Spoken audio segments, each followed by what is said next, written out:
नमस्कार आप सभी को। बात करते हैं उत्तर प्रदेश यूपी की सबसे बड़ी महत्वपूर्ण काम की। ऐसी खबरें जो सबको जाननी चाहिए, क्योंकि उत्तर प्रदेश में भी काफ़ी बड़े फैसले देखने को मिल रहे हैं। वहीं पीएम नरेंद्र मोदी ने पूरे भारत में क्या ऐसे बड़े ऐलान किए हैं चुनावी दौर में, जो अभी इलेक्शन चल रहे हैं उनमें, तो सभी को जानेंगे विस्तार से। शुरू करते हैं सबसे पहली बड़ी खबर से। जिनके ज़्यादा बच्चे हैं, पीएम मोदी ने कह दी है ऐसी बात, और जिस पर भड़क गई है कांग्रेस।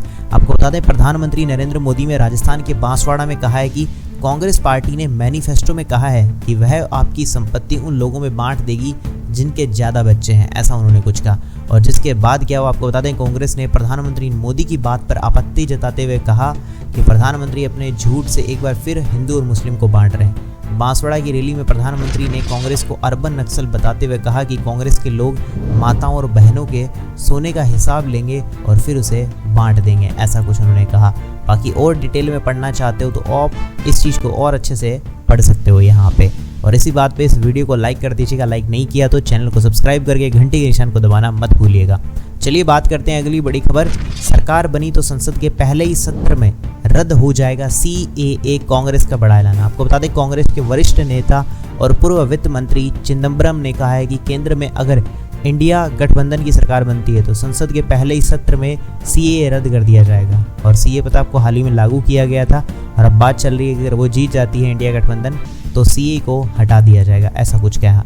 वो आपको देखने को मिलेगा। बाकी ये जो चीज़ें हैं चुनावी दौर में देखने को मिल रही हैं, बाकी इसके प्रति आपका क्या विचार है आप एक बार मुझे कमेंट्स में बता सकते हैं। चलिए इसी के बाद जान लेते हैं अगली बड़ी खबर। राम मंदिर में नई व्यवस्था हो गई है शुरू। रामलला के दर्शन से पहले श्रद्धालुओं को देनी होगी एक कड़ी परीक्षा। जी हाँ, आपको बता दें, अयोध्या के राम मंदिर में पहुंचे श्रद्धालुओं को रामलला के दर्शन पर अब आसानी से नहीं मिल पाएंगे। इसके लिए उन्हें कड़ी परीक्षा से गुजरना होगा। इसके बाद ही रामलला के दर्शन की एंट्री मिल पाएगी। जी हाँ, आपको बता देते हैं, दरअसल रामनवमी मेले के बाद दोबारा बहाल हुई आरती व सुगम दर्शन पास में फर्जीवाड़ा और अंकुश लगाने के लिए धारक श्रद्धालुओं की त्रिस्तरीय व्यवस्था की जांच लागू कर दी गई। इस जांच के पहले पास धारकों को निर्गत पास के ID को अपने साथ लेकर जाने की अनिवार्यता होगी। पहले यह अनिवार्यता नहीं थी और पास देकर श्रद्धालुओं को प्रवेश दे दिया जाता था, लेकिन अब पास धारक को सत्यापन के रोक के पूछताछ की जाएगी और फिर प्रवेश दिया जा रहा है। तो ये सुरक्षा को देखते हुए सारी चीज़ें की गई हैं, ठीक है।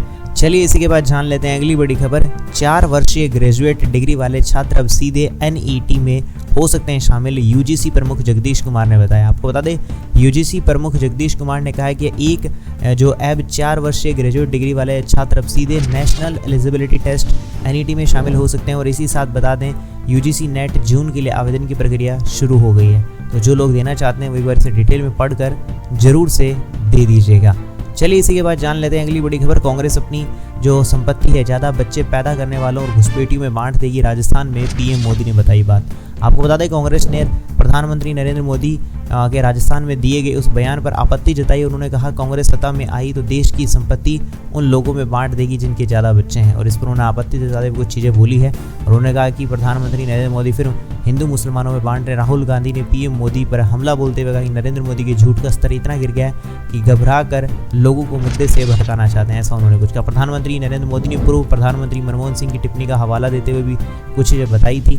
और डिटेल में इस चीज़ को जानना है तो एक बार स्क्रीन को पोस्ट करके इस पूरी की जानकारी को आप पढ़ सकते हैं अच्छे से। चलिए इसी के बाद बात कर लेते हैं अगली बड़ी खबर। बरेली के होटल में विवाद। शराब के नशे में पिता पुत्र ने कारोबारी के बेटे को छत से फेंका। आपको बता दें, बरेली के होटल की पार्टी के दौरान शराब के नशे में दूध कपड़ा व्यापारी और उसके बेटे ने केमिकल सप्लायर के बेटे को छत से फेंक दिया। पूरी घटना होटल की छत पर लगे CCTV कैमरे में कैद हो गई। जी हाँ, आपको डिटेल में पढ़ना है इसी खबर के बारे में तो देख लीजिएगा। वायरल फुटेज में साफ दिख रहा है कि जो पिता पुत्र है कारोबारी के बेटे को पीटते हुए छत की रेलिंग की तरफ ले गए और छत से नीचे धकेल दिया। छत से नीचे गिरने के कारण वह गंभीर रूप से घायल हो गया। परिजन ने उन्हें मेडिकल कॉलेज में भर्ती कराया गया। आरोपियों के खिलाफ थाना इज्जत नगर में रिपोर्ट दर्ज कर ली गई। और डिटेल में पढ़ना हो तो इसको देख कर एक बार पढ़ लीजिएगा। चलिए इसी के बाद जान लेते हैं अगली बड़ी खबर। पीएम मोदी के नामांकन से पहले 24 अप्रैल को काशी आएंगे अमित शाह। केंद्रीय चुनाव कार्यालय का करेंगे उद्घाटन। जी हाँ, आपको बता देना चाहते हैं, काशी एक बार फिर पूर्वांचल की सियासत की धुरी बनने जा रही है। जी हाँ, आपको बता दें, केंद्रीय गृह मंत्री अमित शाह 24 अप्रैल को प्रधानमंत्री के संसदीय क्षेत्र में 2 दिनी दौरे पर आ रहे हैं। जी हाँ, ये सबसे बड़ी खबर अभी तक देखने को मिल रही है। काशी एक बार फिर से, जी हाँ, पूर्वांचल की सियासत की धुरी बनने जा रही है। केंद्रीय गृह मंत्री अमित शाह 24 अप्रैल को प्रधानमंत्री के संसदीय क्षेत्र में 2 दिनी जो दौरे पर हैं वो आने वाले हैं। ऐसा कुछ अपडेट देखने को मिला है। और डिटेल में पढ़ना हो तो एक बार यहाँ पर पॉज करके सारी चीज़ों को एक बार फिर से पढ़ लीजिएगा। चलिए इसी के बाद जान लेते हैं अगली बड़ी खबर यूपी के वेदर के बारे में। यूपी में गर्मी के बीच में बदलेगा मौसम, कल इन जिलों में होने वाली है बारिश। जी हाँ, आपको बता दें आंधी तूफान का भी अलर्ट देखने को मिला है। जी हाँ, आपको बता दें उत्तर प्रदेश के बिजनौर, मेरठ, मुरादाबाद, मुजफ्फरपुर और मुजफ्फरनगर में समेत कई जिलों में 22 अप्रैल को बारिश होगी और इसके अलावा आंधी तूफान व बिजली कड़कने की चेतावनी भी जारी की गई है। जी हाँ, मौसम में थोड़ा सा बदलाव देखने को मिल सकता है, इसीलिए आप भी अगर बाहर जा रहे हैं इन सब चीज़ों को देख के जाइएगा, क्योंकि जो बारिश है वो होने की संभावना पूरी बताई जा रही है आज के दिन में। ठीक है, चलिए इसी के बाद जान लेते हैं अगली बड़ी खबर। जो शोभा यात्रा को शुरू नहीं दे सकते वह बहन बेटियों की रक्षा क्या करेंगे, ममता बनर्जी पर बरसे सीएम योगी। आपको बता देना चाहते हैं सीएम योगी ने कहा है कि देश के अंदर पीएम मोदी के 10 साल के कार्यकाल को लेकर लोगों को जो उत्साह है वह वोट में बदल रहा है और गैर बीजेपी शासित राज्यों में होने वाली नशा तुष्टिकरण की नीतियों का दुष्परिणाम है, ऐसा उन्होंने कुछ कहा है। इस चीज़ को डिटेल में कुछ जानना चाहते हो तो यहाँ पर एक बार पढ़ सकते हो। चलिए इसी के बाद जान लेते हैं अगली बड़ी खबर। रोडवेज इन का कर्मचारियों के लिए करने जा रही है ये काम, फरमान भी जारी है। आपको बता दें रोडवेज इन कर्मचारियों का जो सलीका है सिखाने जा रही है। परिवहन निगम के चालक परिचालकों की अब तहजीब सीखने की पाठशाला चलेगी। यात्रियों से सलीके से पेश आने और तहजीब से प्रशिक्षित किया जाएगा। जी हाँ, इसके लिए कुछ नई चीज़ें, नए कानून देखने को मिल सकते हैं। चालक परिचालकों को बस के यात्रियों को सलीके से पेश आना होगा और तहजीब से प्रशिक्षित किया जाएगा, जिसके लिए परिवहन निगम ने अयोध्या परिक्षेत्र का फरमान भी जारी कर दिया। हालांकि अभी क्षेत्रीय कार्यालय निगम मुख्यालय की कवायद बेखबर है, लेकिन कोई आदेश मिलने पर अनुपालन को अमल में लाने की बात की जा रही है। तो काफ़ी चीज़ें बदलने को देखने को मिल रही है उत्तर प्रदेश यूपी के अंदर। चलिए इसी के बाद जान लेते हैं अगली बड़ी खबर। कल यूपी के इस शहर में आएंगे पीएम नरेंद्र मोदी, 40 मिनट तक विरोधियों पर करेंगे प्रहार।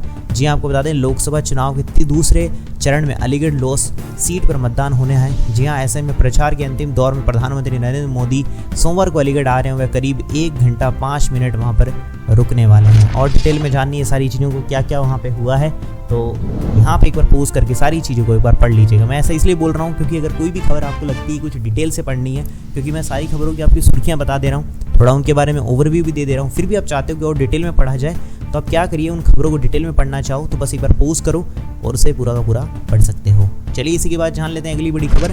संगम किनारे रोजाना बिक रहा है 40,000 का बोतल बंद पानी, जानिए क्यों खरीदने के लिए मजबूर है श्रद्धालु। आपको बता दें बोतल बंद पानी का कारोबारी संगम नगरी में तेजी से फल फूल रहा है। यहाँ तक कि संगम किनारे भी इसकी खूब बिक्री हो रही है। संगम क्षेत्र में बंधावा पार जो दुकानें लगी है वहाँ से रोजाना 40,000 बिक्री हो रही है। वाकई में बोतल जो पानी है उसकी बिक्री सच में देखने को मिल रही है, क्योंकि उससे ज़्यादा लोग सेफ और सुरक्षित मानते हैं कि वो अच्छा पानी होगा। चलिए इसी के बाद जान लेते हैं अगली बड़ी खबर। School closed. जी हाँ, आपको बता दें 26 अप्रैल को इन राज्यों में बंद रहेंगे स्कूल। यूपी के कौन कौन से जिले हैं शामिल हैं? आपको बता दें चुनाव के दिन स्कूल और कॉलेज बंद रहते हैं क्योंकि वे मतदान केंद्र के रूप में काम करते हैं। आम चुनाव के दूसरे चरण में 13 राज्य और केंद्र शासित प्रदेशों में यूटी के 89 निर्वाचन क्षेत्र शामिल होंगे। इसीलिए आपको बता दें 26 अप्रैल को स्कूल रहने वाले हैं बंद। ठीक है, और डिटेल में पढ़ना हो तो ऐसे ही उस चीज़ को पोस्ट करके एक बार पढ़ लीजिएगा और जानकारी अच्छे से मिल जाएगी। चलिए इसी के बाद जान लेते हैं अगली बड़ी खबर। पीएम मोदी ने उस दिन मुझे श्रद्धांजलि दे देना, चुनाव के बीच में पीएम मोदी ने क्यों कही है बात। आपको बता दें प्रधानमंत्री नरेंद्र मोदी ने कहा पहले चरण में हुए चुनाव की जो फीडबैक मिल रहे हैं उनसे साफ हो रहा है कि बीजेपी को बड़ी जीत मिलने वाली है, और ऐसे कुछ उन्होंने बताया। और उन्होंने एक चीज़ यह कहा कि इस पर पीएम मोदी की एक बात कही उन्होंने। पीएम मोदी ने कहा कि जिस दिन आप मोदी को संतुष्ट देखेंगे उस दिन आपको उनको श्रद्धांजलि देनी होगी। बीजेपी नेता अमित मालवीय ने पीएम मोदी के इस बयान की एक वीडियो क्लिप शेयर की, जो कि हाल ही में दक्षिण भारत के एक न्यूज़ चैनल के इंटरव्यू में दी गई थी, और पीएम मोदी ने संतुष्ट होने पर कहा था। इंटरव्यू के दौरान क्या चीज़ वो आपको पूरा बता देता हूँ। पीएम मोदी से सवाल किया गया क्या वह इस बात से संतुष्ट है कि हम भारत तक पहुँचे हैं। उसके जवाब में पीएम मोदी ने कहा कि ऐसा है, जिस दिन मोदी संतुष्ट हो जाएंगे तब लिख लेना कि आपको उसको श्रद्धांजलि देनी है। वे जिंदा नहीं है, मैं जीवन के आखिरी पल तक संतोष को टालता रहूँगा। आगे मुस्कुराते हैं और कहते हैं कि मेरे भीतर मैं कभी संतोष नहीं आने देता हूँ, क्योंकि मैं वह असंतोष पालता हूँ जिससे मुझे नया करने की प्रेरणा मिले। मुझे कभी संतोष की बात कहना भी मत, क्योंकि मुझे अभी बहुत कुछ करना है। जिस दिन मोदी सेटिस्फाई हो जाएं आप लिख लेना। ऐसा करके उन्होंने कुछ बताया मोदी का परिवार। ऐसा करके डिटेल आई है, आप एक बार पढ़ना चाहो तो पढ़ सकते हो। ये एक ट्वीट था। चलिए इसी के बाद जान लेते हैं अब अगली बड़ी खबर। यूपी के कई जिलों में चेकिंग में लाखों का कैश, अवैध शराब और 2 किलो चांदी बरामद है। आपको बता दें यूपी के कई जिलों में चेकिंग अभियान चलाया गया और चेकिंग के दौरान लाखों रुपए का कैश, अवैध शराब और 2 किलो चांदी बरामद की गई है। जहां गौतम बुद्ध नगर जिले के जैवर विधानसभा क्षेत्र में 150 करोड़ रुपए की अनुमानित कीमत का लगभग 61,670 ग्राम की ड्रग तथा इसी के जिले में दादरी विधानसभा क्षेत्र में 19.30 लाख रुपए के नगद कैश। ये सारी डिटेल और अच्छे से पढ़ना हो तो आप देख सकते हो किस प्रकार से क्या क्या चीज़ें देखने को मिल रही हैं। तो ये थी अभी की सबसे बड़ी महत्वपूर्ण उत्तर प्रदेश यूपी की काम की खबरें। कैसी लगी आपको सारी की सारी खबरें? आप क्या कर सकते हो, अगर खबरें अच्छी लग रही है तो वीडियो को लाइक कर दीजिएगा, चैनल को सब्सक्राइब नहीं किया सब्सक्राइब करके घंटे के निशान को दबाना मत भूलिएगा। मिलूंगा ऐसी अच्छी और वीडियो के साथ, तब तक के लिए जय श्री राम, जय हिंद, वंदे मातरम।